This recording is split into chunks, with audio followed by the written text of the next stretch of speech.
वो कहते हैं ना कि जी जैसी करनी वैसी भरनी। इंसान जैसा काम करता है उसे उसका फल भी वैसा ही मिलता है। अगर आपने अच्छे कर्म किए होंगे तो आपको उसका अच्छा ही फल मिलेगा, और आपने बुरे कर्म किए होंगे तो आपको उसका बुरा ही फल मिलेगा।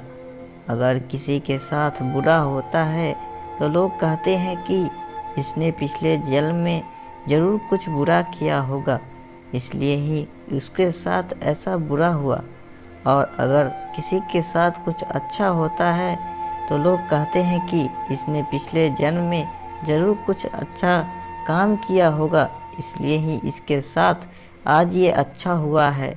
देखा जाए तो आज के ज़माने में इंसान को अपने इस जन्म का हिसाब इसी जन्म में चुकाना पड़ता है, क्योंकि पहले भगवान नोटबुक पेन लेकर के हिसाब करते थे, इसलिए उन्हें हिसाब करने में देर लगती थी।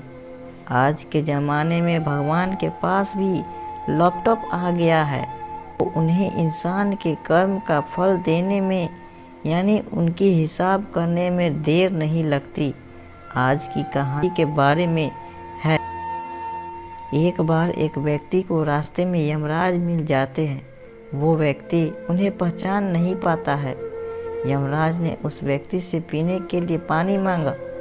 उस व्यक्ति ने बिना कुछ सोचे और बिना एक भी क्षण गवाए यमराज को पानी पिला दिया। पानी पीने के बाद यमराज ने उस व्यक्ति को बताया कि वो उसके प्राण लेने के लिए आए हैं, किंतु उस व्यक्ति ने यमराज की प्यास बुझाई है, इसलिए वो उन्हें अपनी किस्मत बदलने का एक मौका देना चाहते हैं। इतना बोलने के बाद यमराज ने उस व्यक्ति के हाथ में एक डायरी दे दी और इस व्यक्ति से कहा कि तुम्हारे पास 10 मिनट का समय है। इस डायरी में तुम जो भी लिखोगे वही सच में हो जाएगा, लेकिन ध्यान रखना कि तुम्हारे पास केवल 10 मिनट ही है। उस व्यक्ति ने डायरी खोलकर देखा कि पहले ही पेज पर लिखा था कि उसके दोस्त को लॉटरी लगने वाली है और वो करोड़पति बनने वाला है। वो व्यक्ति ने वहाँ लिख दिया कि उसके दोस्त को लॉटरी ना निकले। अगले पेज पर लिखा था कि उसका एक रिश्तेदार चुनाव जीतकर मंत्री बनने वाला है।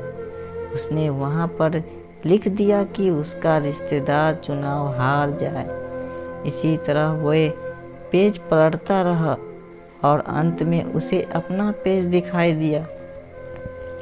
जैसे ही उसने कुछ लिखने के लिए अपना पेन उठाया कि यमराज ने उस व्यक्ति के हाथ से डायरी वापस ले ली और कहा कि बस तुम्हारे 10 मिनट अब खत्म हो गए हैं, अब कुछ भी नहीं हो सकता।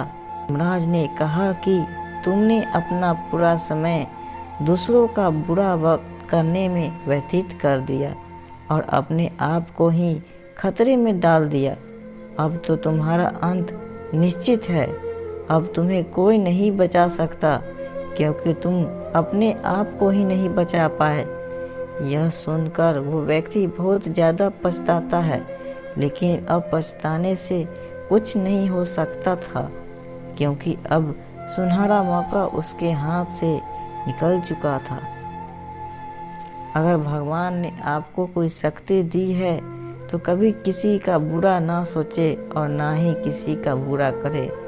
दूसरों का भला करने वाला सदा सुखी और दूसरों का बुरा करने वाले सदा दुखी ही रहते हैं। तो दोस्तों, ये थी हमारी आज की कहानी।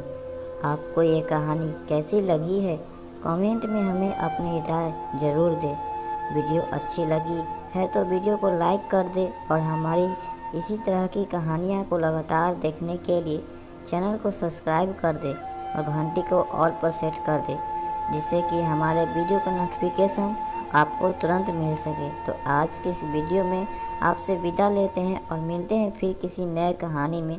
तब तक के लिए आप लोगों को इस वीडियो को प्यार देने के लिए आप लोगों का